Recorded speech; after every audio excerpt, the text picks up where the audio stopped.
Hello મિત્રો, કેમ છો? મજામાં? યુપી બિહારની સ્પેશિયલ સબ્જી લઈને આવી છું, મટર આલુની સલોની. આ સબ્જી એકદમ નવી રીતે બનાવશું આપણે, બહુ જ ટેસ્ટી. તમે નહીં ક્યારેય દેખ્યું હોય, નહીં બનાવ્યું હોય, એકદમ જોરદાર સ્વાદ હોય છે આનો. તો મેં આલુ આવે બટાકા આપણે ગુજરાતીમાં કહીએ એ નવા બટાકાનો ઉપયોગ કર્યો, છોલી ધોઈ અને રેડી કરી દીધા છે. એક બટાકાના 2 ટુકડા કરી લીધેલા છે, સાથે વટાણા લીધા છે વાટકો ભરીને, અને આપણે એક જોરી ધાણા લીધા હતા, સરસ મજાના ધોઈ નાખ્યા છે અને ટુકડા કરી લીધા છે. સાથે આવા ગ્રીન મરચાં આવશે, આપણે એક પેસ્ટ બનાવવાની છે. પછી આ મેં 3 નંગ ડુંગળી ઝીણી સમારી લીધી છે. બટર નાખવાનું છે, તેલ પણ આવશે, તેલના અંદર બટાકા ચડાવવાના છે. આદું છે, લસણ છે અને લીલી હળદર છે. આ આપણે એક વાટી અને અલગ પેસ્ટ બનાવવાની છે. દહીં છે, એકદમ ક્રીમી દહીં છે, મસ્ત મલાઈવાળું. 1 ચમચી સૂકા ધાણા છે, 1 ચમચી જીરું છે, 2 ઇલાયચી છે, 5 નંગ લવિંગ છે, થોડા કાળા મરી છે, લીંબુ છે.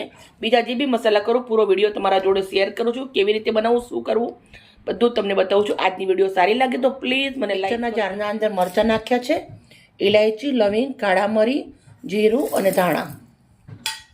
હવે આપણે અંદરથી નાખવાના છે લીલા દાણા.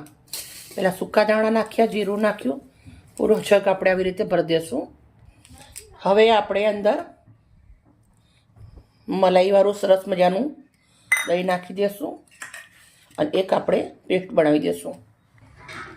સરસ આપણે પીસી અને રેડી કરી દીધું. મેં થોડું પાણી નાખ્યું છે અંદર, અડધી વાટકી. 4 નંગ મેં ટામેટાં લીધા છે, એને આપણે પીસી લેવાના છે. રેડી. આદુ, લસણ ને હળદર દરદરી ખલના અંદર વાટી લેવાનું છે.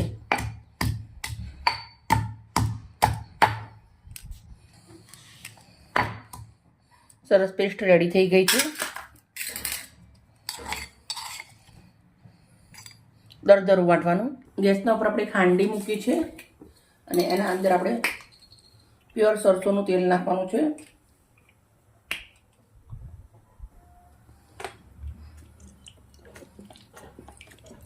મોટા 2 ચમચા એટલું સરસોનું તેલ નાખું છું.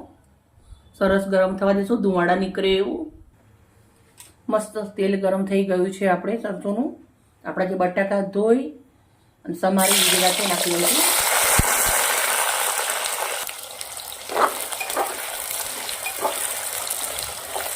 તેલના અંદર સરસ મજાના બટાકાને ચડવી દેવાના છે. મિનિમમ 10 થી 12 મિનિટ લાગશે આ ચડતે.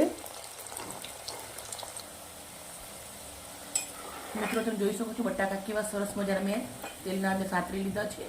આપણે આવી રીતે એક વાટકાના અંદર નીકાળી દેવાના છે.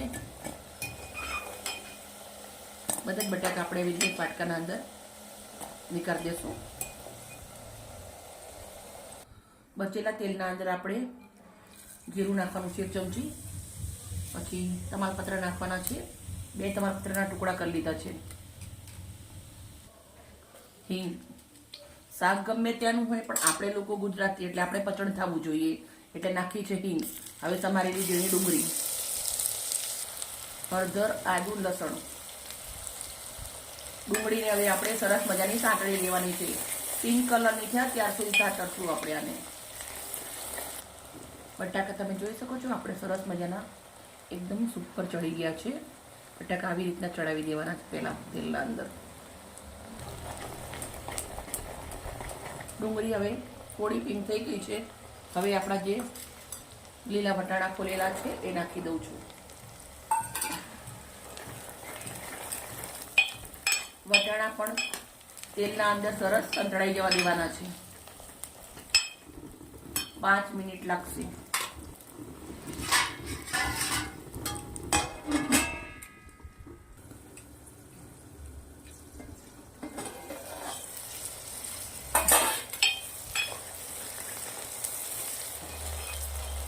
વટાણા ચડી ગયા છે, કલર ચેન્જ થઈ ગયો છે.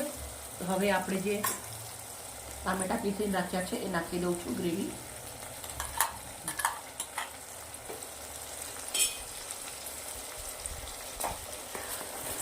એને પણ આપણે થોડી વાર તેલના અંદર સાંતળી લઈશું. ટામેટાનો કચાશ નીકળી જાય આપણે આવી રીતે શેકી દઈએ એટલે સૌથી પહેલાં હું 1 ચમચી ચણાનો લોટ નાખું છું અંદર. ગ્રેવી સરસ થાય અંદર એટલે આપણે પછી નાખવાનું છે આપણે 1 ચમચી લાલ મરચું, 1 ચમચી હળદર, 1 ચમચી ફ્રેશ ધાણા જીરું, 1 ચમચી ફૂલબરી અને મીઠું. મીઠું તમારા સ્વાદ પ્રમાણે નાખવાનું છે. હવે આપણે મિક્સ કરી દઈશું સરસ. 2 મિનિટ આપણે શેકી લેશું આવી રીતે. હવે આપણે નાખવાનું છે અંદર જે ગ્રેવી બનાવી હતી એ.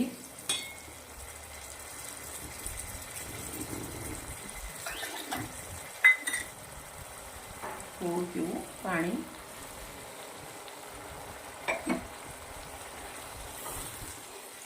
સરસ મિક્સ કરી દઈશું. હવે આપણા જે તળેલા બટાકા છે એ નાખી દઉં છું.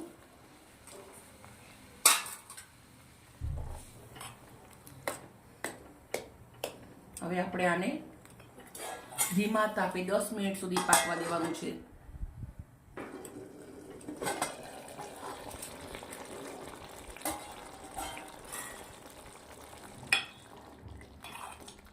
સબ્જી બહુ જ મસ્ત મજાની એકદમ રેડી થઈ ગઈ છે. ગ્રેવી પણ સરસ આપણી ઘટ થઈ ગઈ છે. તો અંદર આપણે લીંબુ નીચવી દઈશું અડધું. પછી અંદર નાખવાના છે લીલા ધાણા,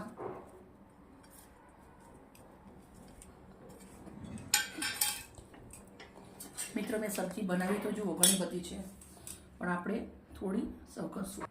આપણે હવે બટર નાખી દઈશું. બટર આપણે ગેસ બંધ કર્યા પછી જ નાખું છું. અને હવે આપણે આવી રીતે મિક્સ કરી દઈશું.